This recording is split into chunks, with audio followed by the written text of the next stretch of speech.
GCC निकेतन के YouTube channel पे आप सभी का फिर से एक बार स्वागत है।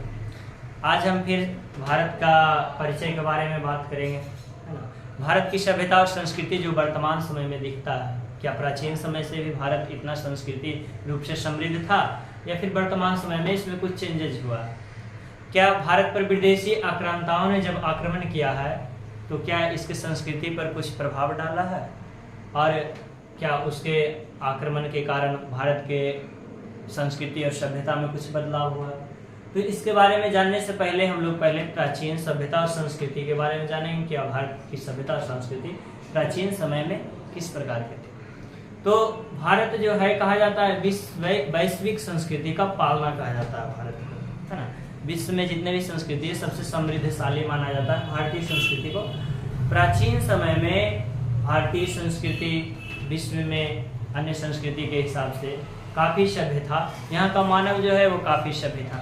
एग्जाम्पल के रूप में हम स्टार्ट करते हैं प्राचीन समय में हम सिंधु घाटी सभ्यता से, है ना। समय समय पर हालांकि भारत पे विदेशी आक्रांताओं ने इसकी संस्कृति को ठेस पहुंचाने का कार्य किया है, परंतु इसके बावजूद भी हमारा सभ्यता और संस्कृति बरकरार रहा है हमेशा, है ना। प्राचीन समय में हमारा सभ्यता क्या था, तो हम सिंधु घाटी सभ्यता से स्टार्ट करते हैं। तो सिंधु घाटी सभ्यता के समय हमारा कहा जाता था कि सिंधु घाटी सभ्यता के पहले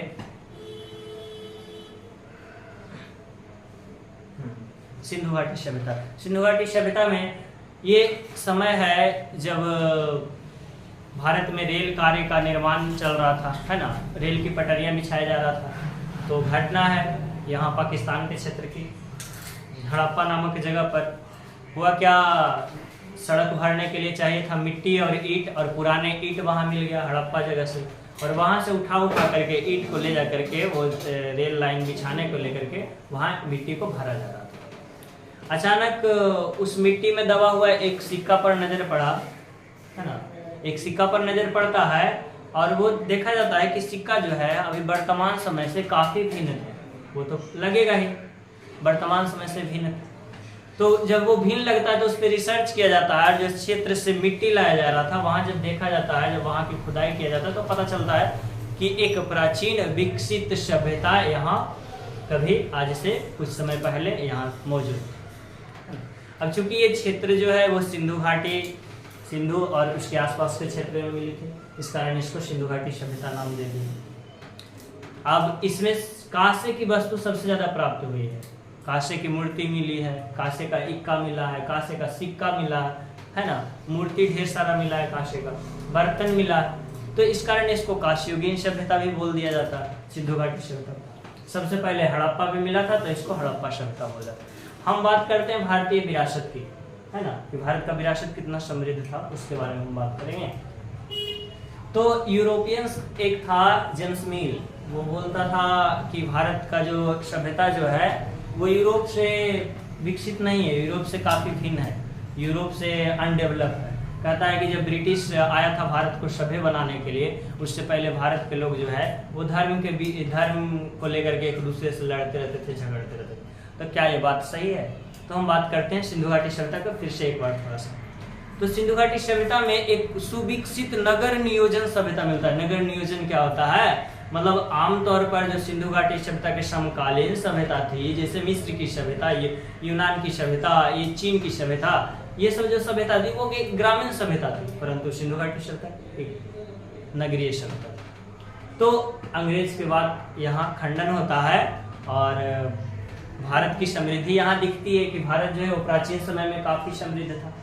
अब ये सिर्फ नगरीय सभ्यता कहने का मतलब, नगर में क्या होता है, मतलब ट्रांसपोर्टिंग सिस्टम अब अच्छा डेवलप होता है ना, प्रशासनिक इकाई अच्छा डेवलप होता है, नगर के घर का बनावट अलग होता है, सड़क की बनावट अलग होता है, साफ सफाई के लिए नगर में साफ सफाई का भी व्यवस्था होता है। सेम इसी प्रकार से सिंधु घाटी सभ्यता में था, है ना। यहाँ का ट्रांसपोर्टिंग सिस्टम, मतलब सड़क जो था, सड़क आमतौर पर अभी का भी सड़क देख लेंगे, एक ग्रिड प्रणाली सुने होंगे, है ना, इस टाइप से, मतलब सड़क जो है वो मुख्य रूप से समकोण पर काटता था। इससे ये जाहिर होता है कि ये सभ्यता जो था काफी डेवलप था, है ना। ग्रामीण में जो सड़क होता है, जो देखते हैं कैसे धन चक्कर टाइप का रहता है आमतौर पर, है ना, लेकिन अब देखिए सिंधु घाटी सभ्यता का मोस्टली सड़क जो था वो समकोण पर काट रहा, घर का दरवाजा नहीं खुलता था मेन सड़क पर, क्योंकि दुर्घटना हो जाएगा, निकलेगा डायरेक्ट घर से बाहर।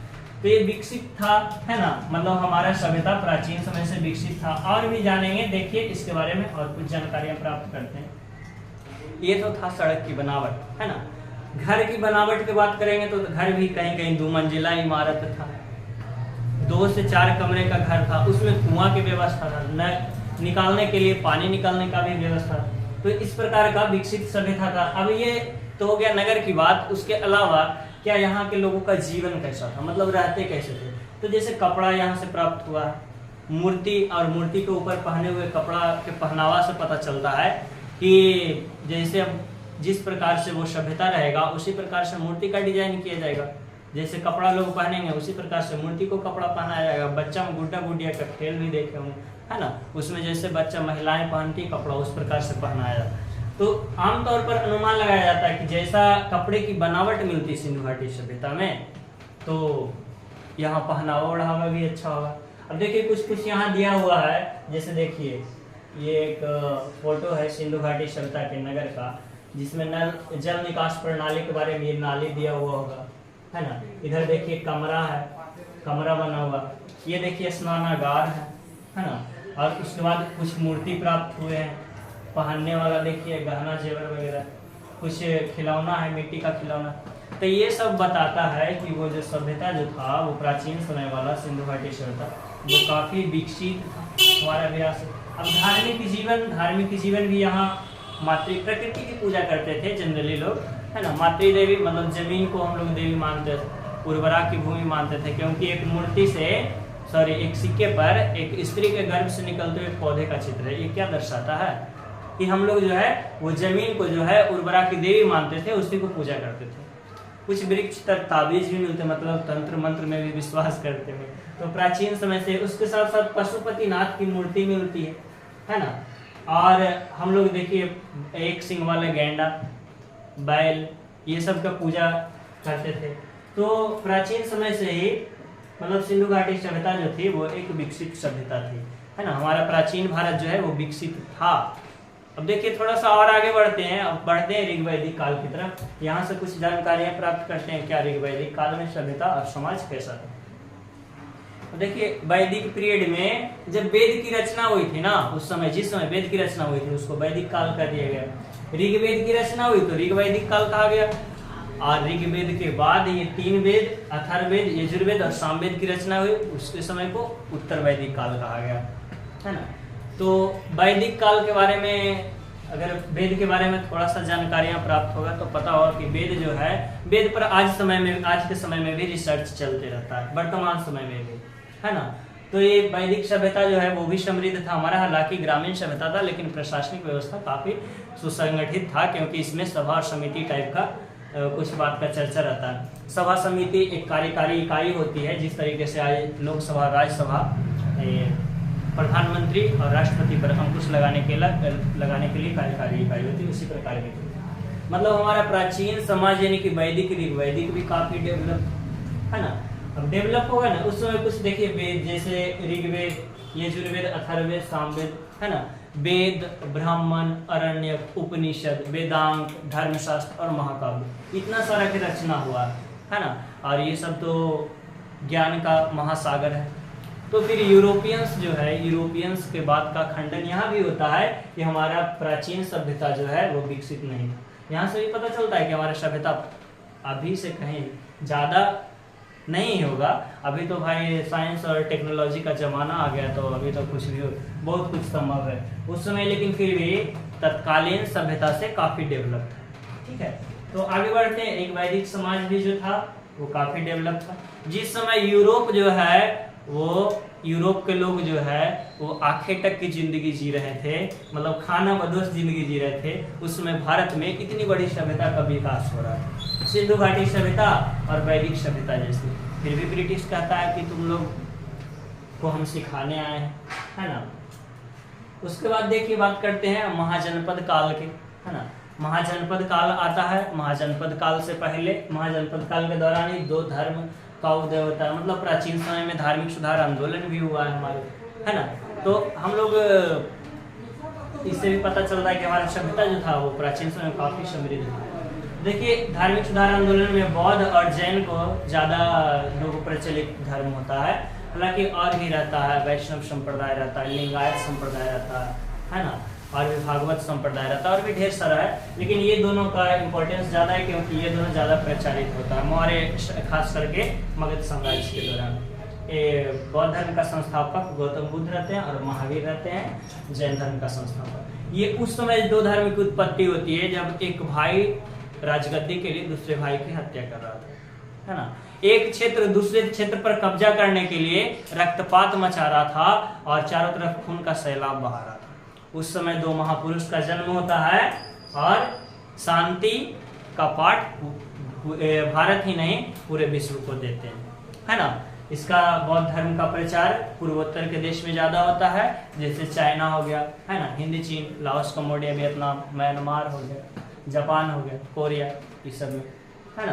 तो ये इस समय दो धर्म की उत्पत्ति होता है जब भारत में मतलब लड़ाई, एक क्षेत्र दूसरे क्षेत्र पर कब्जा करने के लिए लड़ाई चल रहा था। उसमें काफी हत्याएं हो रही थी। उसके साथ ही ब्राह्मण में जो आडंबर हो रहा था ना, है ना, पाखंड जो हो रहा था, पशु बलि की हत्या, पशु बलि करना, ये सब वगैरह बढ़ता जा रहा था। उसको लेकर के शूद्र पर अत्याचार, तो ये सब को कम करने के लिए ये दोनों धर्म का जन्म हुआ। और ये दोनों धर्म में जाति आधार पर इसमें प्रवेश नहीं था, मतलब शूद्र भी प्रवेश ले सकता है, स्त्री को भी प्रवेश मिलता था जैन धर्म और बौद्ध धर्म में। इसके साथ ही साथ ऐसा नहीं कि जिसके पास पैसा है भाई कोई भी ये धर्म स्वीकार कर सकता है ना। और उसके बाद इसमें पशु बलि देना, मतलब कहा जाता है कि ये दोनों अहिंसा को मानता था। जैन धर्म तो और फुल्ली अहिंसा पर था। जैन धर्म में तो आप खेती को ही नहीं करने के लिए बोलता था। क्यों? क्योंकि खेती करने में भी सूक्ष्म जीव की हत्या होती है, सूक्ष्म जीव के साथ साथ केचुआ वगैरह भी मरता है ना। आगे आते हैं मगध साम्राज्य। मगध साम्राज्य के बारे में तो जानते ही होंगे, है ना। ये 16 महाजनपद में 16 महाजनपद जिसका वर्णन अंगुत्तर निकाय में मिलता है ना।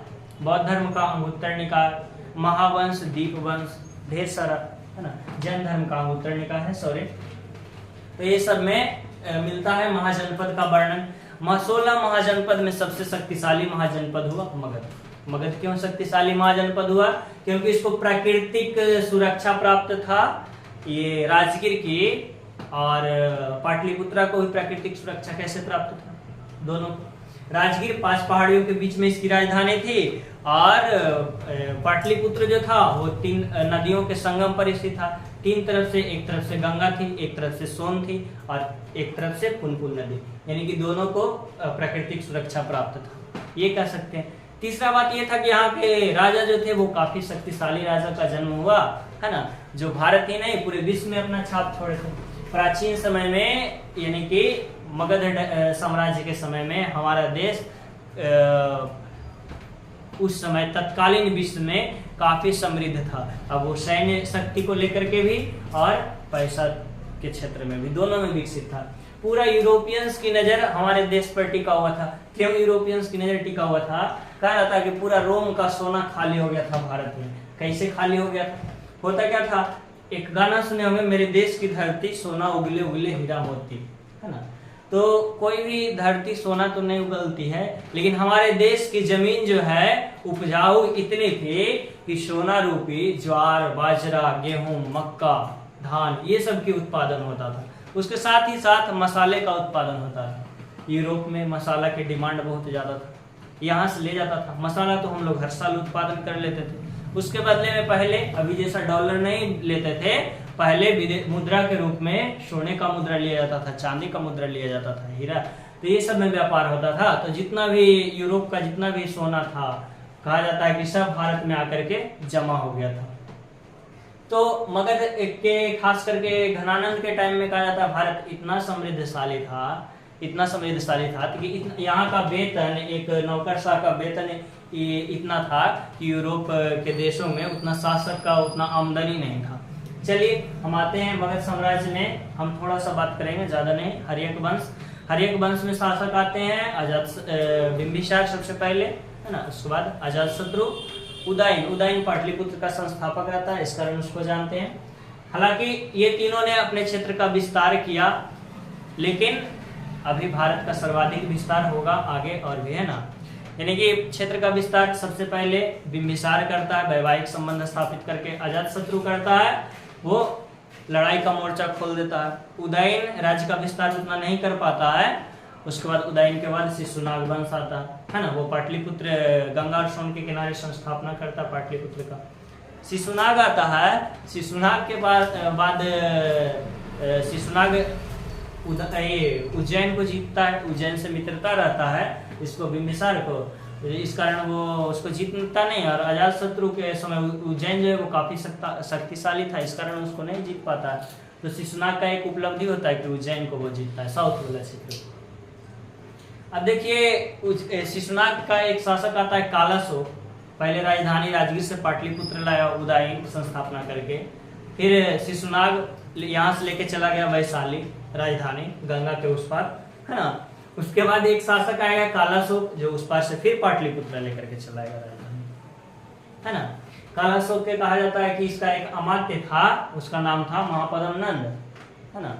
कालाशोक की बीवी काफी सुंदर थी, आमतौर पर राजा की बीवी रहती है सुंदर, और जिसके पास पैसा रहता है उसको वैसे भी सुंदर सुंदर बीवियां मिल जाती है आमतौर पर, है ना। तो उसके पास भी सुंदर बीवी थी, लेकिन उसका अमात्य का गलत नजर उस पर गया और वो उसकी बीवी से दोनों का प्रेम संबंध हो जाता है ना। आखिरकार में वो कालाशोक की हत्या कर देता है, और उसके बाद उसके पुत्र रहता उसको भी वहां से हटा देता है राजगद्दी पर से, और महापद्म नंद खुद मगध का सिंहासन हासिल कर लेता है। कहा जाता है महापद्म नंद जो है वो भारत का काफी क्षेत्र विस्तार करता है ना। उस समय तत्कालीन समय में मगध का सर्वाधिक विस्तार महापद्म नंद के समय में होता है। महापद्म नंद का 7 गो बेटा था, सब नालायक था, 8 गो था, सॉरी 8 शासक होता है महापद्म नंद वंश में।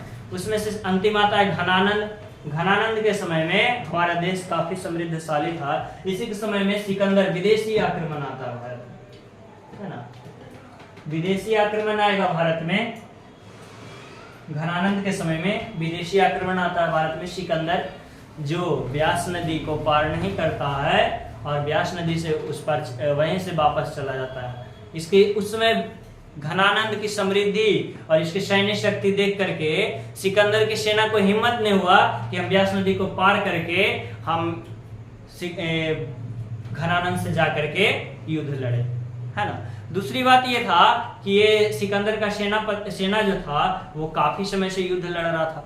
भारत का मॉनसून जो है ह्यूमस टाइप का, है ना, आर्द्रता ज्यादा है, तो वायरस बैक्टीरिया एक्टिव ज्यादा रहते हैं, तो इन्फेक्शन वगैरह हो गया था उसको। तो ये भी रीजन हो सकता है, ये भी रीजन था, है ना। यहाँ का क्लाइमेट भी उसको नहीं कंफर्टेबल था लड़ने के लिए, तो ये सब कारण था। तब वो व्यास नदी को व्यास नदी के उस साइड से वो वापस चला जाता है और बेबीलोन शहर में सिकंदर की मृत्यु हो जाता है। देखिए हम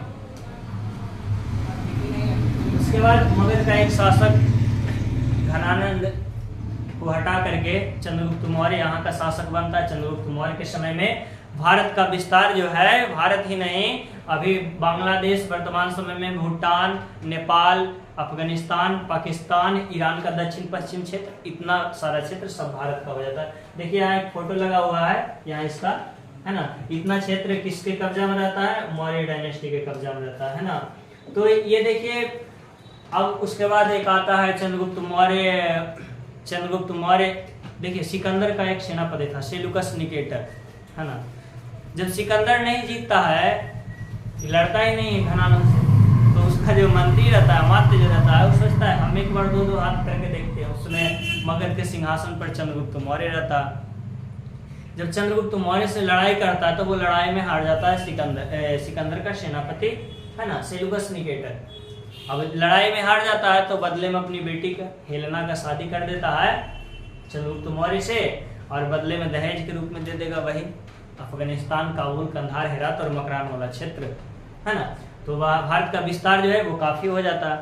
प्राचीन समय में उसका नाम एरिया रकोसिया जेड्रोसिया पेलिपेलिनिस डाई ऐसे कुछ करके नाम रहता है। ठीक है, तो यहाँ तक हम आ चुके थे। उसके बाद देखिए इसके बेटा आता है बिंदुसार। बिंदुसार कुछ खास कार्य नहीं करता, उसका 2 पुत्र रहता है, एक रहता है सुसीम, एक रहता है अशोक, है ना।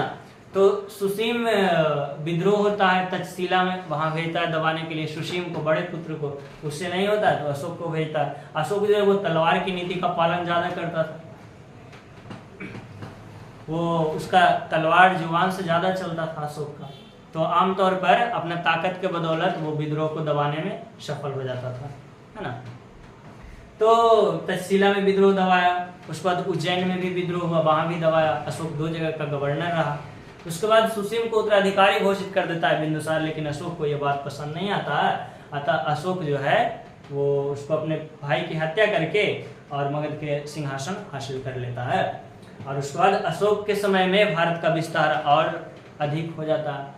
अशोक कलिंग को जीतने के दौरान, कलिंग को जीतने को ढेर कहानी रहता, कोई कहता हाथी के लिए लड़ाई हुआ है, कोई कहता टैक्सेशन को लेकर के कुछ हुआ था बिंदुसार के टाइम में, उसी को लेकर के लड़ाई होता है। तो कहीं मिलता है कि वो अपनी प्रेमिका के लिए लड़ा था।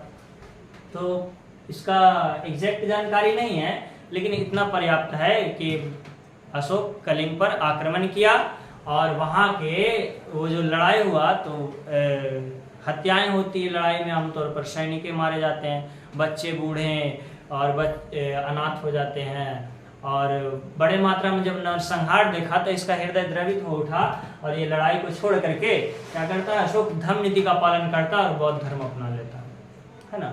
उसके बाद अशोक के, आप देखिए अशोक के बाद इसका 2 पुत्र आता है। इसका पुत्र रहता है कुणाल, कुणाल आता है, और कुणाल के बाद दशरथ। उसके बाद मौर्य साम्राज्य का पतन, और मौर्य साम्राज्य के बाद 2 ब्राह्मण समाज आता है जिसमें शुंग और कण्व रहते हैं। ये तो शासक की बात हो गई। अब समाज हमारा इस समय का कैसा था, समाज कैसा था और सभ्यता या फिर कला संस्कृति कैसा था, है ना। तो अब इतना बड़ा साम्राज्य, अभी वर्तमान समय में 5-6 देश जो है, अफगानिस्तान को संभालने के लिए तालिबान, कभी अमेरिका आ जाता है, कभी तालिबान आता है, फिर भी नहीं संभालता है उसे।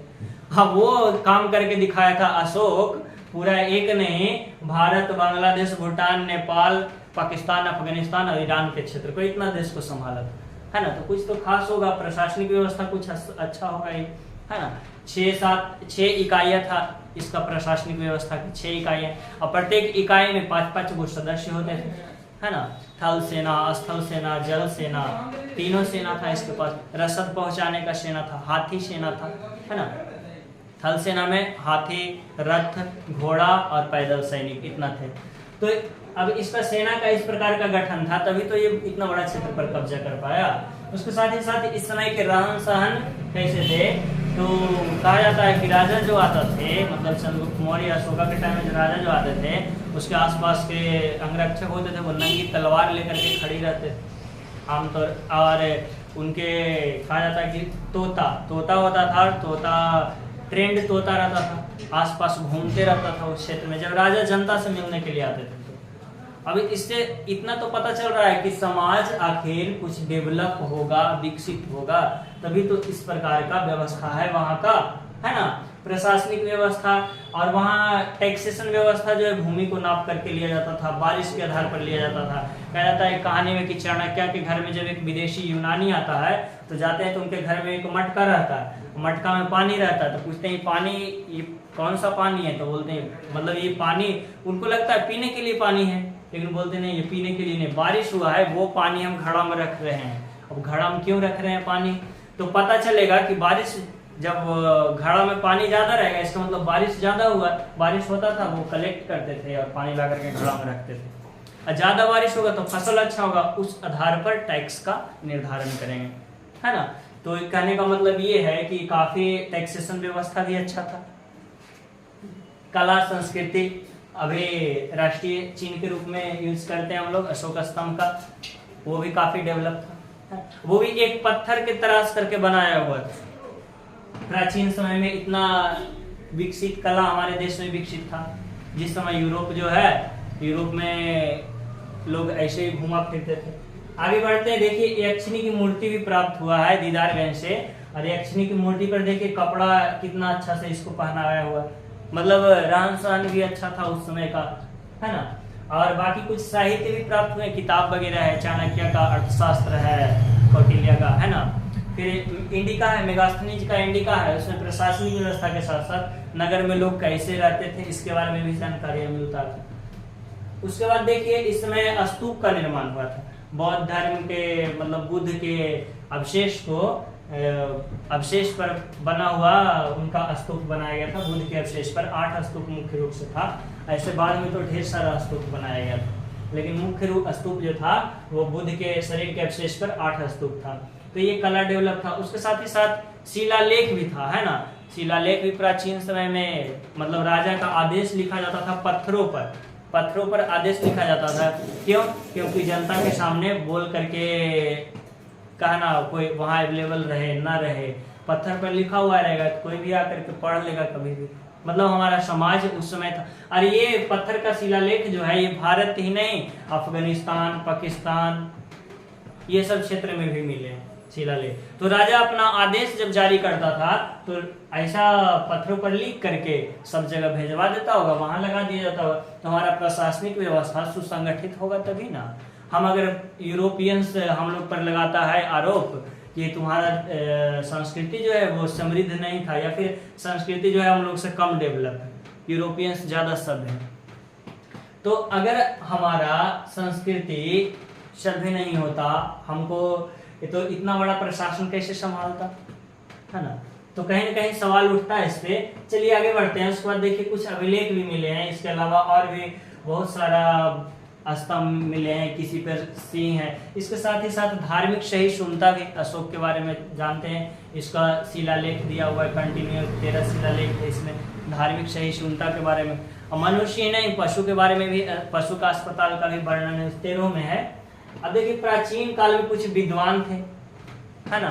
वर्तमान समय में सब न्यूटन और कौन कौन आया है 1500 ईस्वी के बाद, मतलब 1200 ईस्वी के बाद, ये सब तो हमारे प्राचीन के विद्वान हैं, जिसमें से महाकवि कालिदास है, मालविका अग्निमित्र, अभिज्ञान शकुंतलम जैसे कुछ साहित्य की रचना की है ना। यूरोप में भी नहीं, पूरा सभी जगह काफी प्रचलित है। जीरो की खोज किए थे आर्यभट्ट। उसके साथ ही साथ ये भी बताए थे कि पृथ्वी जो है वो सूर्य के चारों ओर चक्कर लगाती है, बहुत पहले बताए थे, इसके बाद यूरोपियंस बताता है।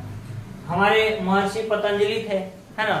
पतंजलि जो है वो योग गुरु के नाम से जाने जाते हैं। अभी बाबा रामदेव जो है इन्हीं के नाम लेकर के आगे एकदम बढ़ते हैं, है ना।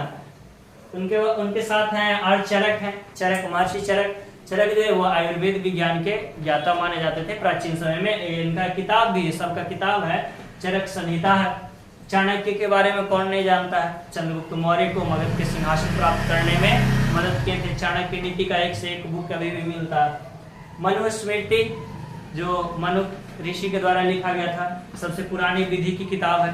तो ये सब प्राचीन समय में हमारा देश का देख सकते हैं कि इतना विद्वान थे। इनके अलावा और भी बहुत थे, है ना। बाणभट्ट थे, हर्षचरित्र के लेखक, है ना, और भी थे, मृच्छकटिकम थे, ढेर सारे ऋषि और भी थे। तो प्राचीन समाज हमारा काफी इतना डेवलप था। अब आते हैं विदेशी आक्रमण, है ना। भारत पर विदेशी आक्रमण होता है मगध के बाद। विदेशी आक्रमण में सिकंदर तो आया था उसी के समय में। सिकंदर के बाद हम बात करेंगे मोहम्मद गजनी के बारे में बात करेंगे, जो इस्लामिक आक्रमण के रूप में आता है। और उसके बाद मोहम्मद गौरी, जिसके बाद जो है भारत का शासन सत्ता चेंज होता है, भारत पर तुर्कों का आधिपत्य स्थापित होता है, जो दिल्ली सल्तनत के रूप में जाना जाता है ना। आई होप कि जितना हम बताए हैं इतना समझने में आपको कहीं ना कहीं इंटरेस्टेड हिस्ट्री में बना देगा, है ना। तो अगर आपको अच्छा लगेगा तो वीडियो को अपने दोस्तों के साथ भी शेयर कीजिएगा, क्योंकि कहा जाता है कि विद्या बांटने से बढ़ती है ना। सरस्वती को जितना बांटिएगा उतना बढ़ेगी। तो दूसरे के पास भी शेयर कर सकते हैं अगर अच्छा लगे तो। और हमारे चैनल के साथ जुड़े रहेंगे ऐसी जानकारियां प्राप्त करने के लिए। बाकी वीडियो ज्यादा लॉन्ग ना हो, इस कारण हम इस वीडियो को यहीं समाप्त करते हैं। बाकी नेक्स्ट वीडियो का वेट करेंगे। Thank you.